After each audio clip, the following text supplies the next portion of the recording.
I've talked about this before on the program. One lawmaker in the state of Oklahoma is doing something about it. If employers are forcing their employees to get the COVID shots, the employers should be responsible for any adverse consequences. We'll talk about it with Oklahoma State Senator Rob Standridge later here on Washington Watch. And yesterday, RNC Chair Ronna McDaniel tried to calm members of the Republican National Committee faced with the fallout from her surprise announcement of an RNC Pride Coalition. The decision to put those on the payroll who want to pursue policies that run counter to the GOP platform have left many scratching their heads. Is this not moving the party in the direction that voters in Virginia just rejected? We'll get the latest inside information from Chad Conley, founder of Faith Wins, former GOP National Director of Faith Engagement, and former chair of the South Carolina Republican Party.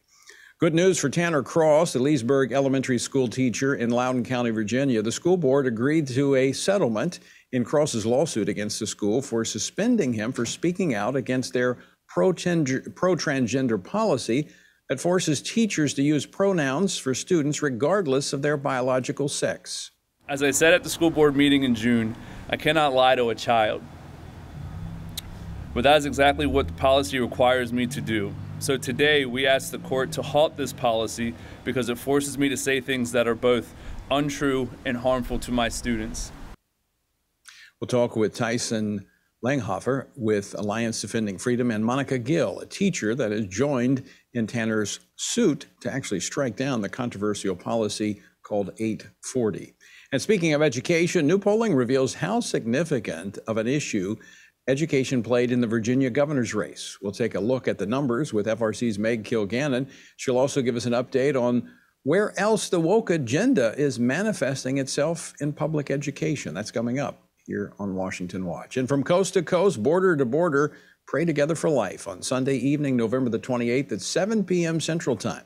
A national prayer gathering in Jackson, Mississippi in advance of the U.S. Supreme Court hearing oral arguments in the Dobbs v. Jackson Women's Health Organization case. This is the case that could overturn Roe v. Wade, the Supreme Court decision that made abortion legal in all 50 states.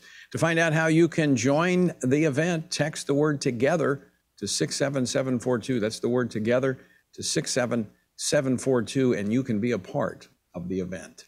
President Biden and Chinese President Xi Jinping met virtually for nearly 4 hours yesterday and talked about a range of topics, including COVID-19, climate change, trade issues, and Taiwan.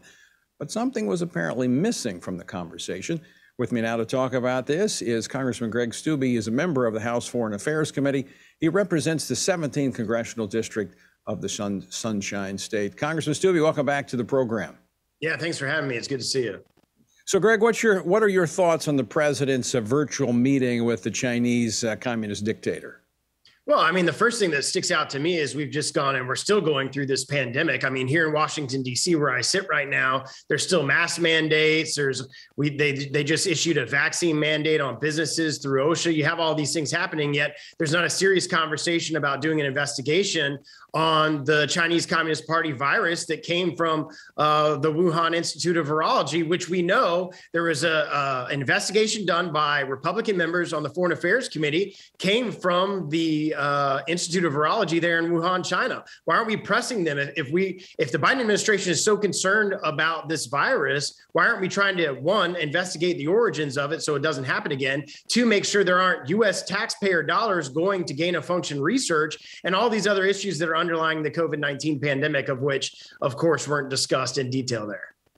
So, Congressman, is the Biden administration, the president himself, being too deferential to the Chinese Communist Party when it comes to COVID-19, when it comes to what we've seen just recently with the Chinese military, hypersonic missiles that they're firing? That apparently was not discussed, according to the readout from the White House. Is all of this in order to pursue their top priority of climate change?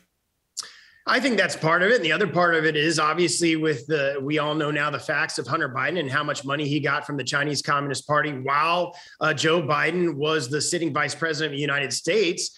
So obviously there's a relationship there. There's a compromise there where our current administration, President Biden, is not going to do anything that's going to undercut what the Chinese Communist Party is trying to do, because he has a vested interest and his son still has a vested interest in a Chinese Communist Party company. So I think there's a lot of things going on there. Back to what's happening in Taiwan, there's at least 40 sorties that the Chinese Communist Party has done into the airspace of Taiwan. Was there anything from the White House about that clear offensive direct action that the Chinese Communist Party is taking in Taiwan?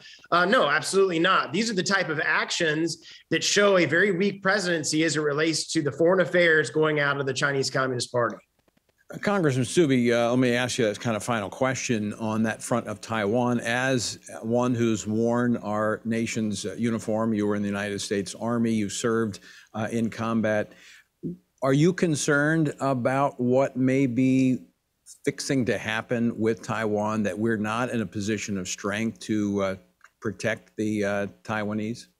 We are absolutely not in a position of strength, and to build on that, we don't have a president in a White House and a Department of Defense that's willing to take necessary action, one, to defer and deter Chinese Communist Party aggression in Taiwan. And if something were to happen, I don't see this administration taking a strong stance in relates to it. And if Taiwan, say, were to fall to the Chinese Communist Party, the entire Pacific East, the Far East, would be very, very problematic. You'd have Japan that would be very concerned about that. Australia would be very concerned about that. And they're concerned about that now. President Trump had a very strong position as it related to the Chinese Communist Party, not just on defense, but also on trade and all of these other issues that you're not seeing from this White House. And it's a scary time that we're living in right now, where the Chinese Communist Party is testing Taiwan and their military by doing all these different sorties. And our White House sits silent as it relates to the aggression coming from the Chinese Communist Party. I said that was the last question. You mentioned trade. That was apparently something that the president spent a lot of time on, talking to the communist dictator. And in his remarks about that, he said he would like to see that China play by the rules of the road as it pertains to trade. Do you have any anticipation that China will play by the rules of the road? Absolutely not. And they don't have a history of doing it. And this administration is all talk, not action. They're going to say things like that and then behind the scenes not do anything about it. They could put tariffs on these goods. They could take a strong stand on these goods like President Trump did. And they're taking a completely different opposite approach than the previous administration did, which is making us weak, not only in China and not only as it relates to their policy, but weak all across the world as other leaders look towards the leadership that should be coming from the White House. Congressman Greg Steube, always great to see you. Thanks so much for joining us today. Yeah, thanks for having me. All right.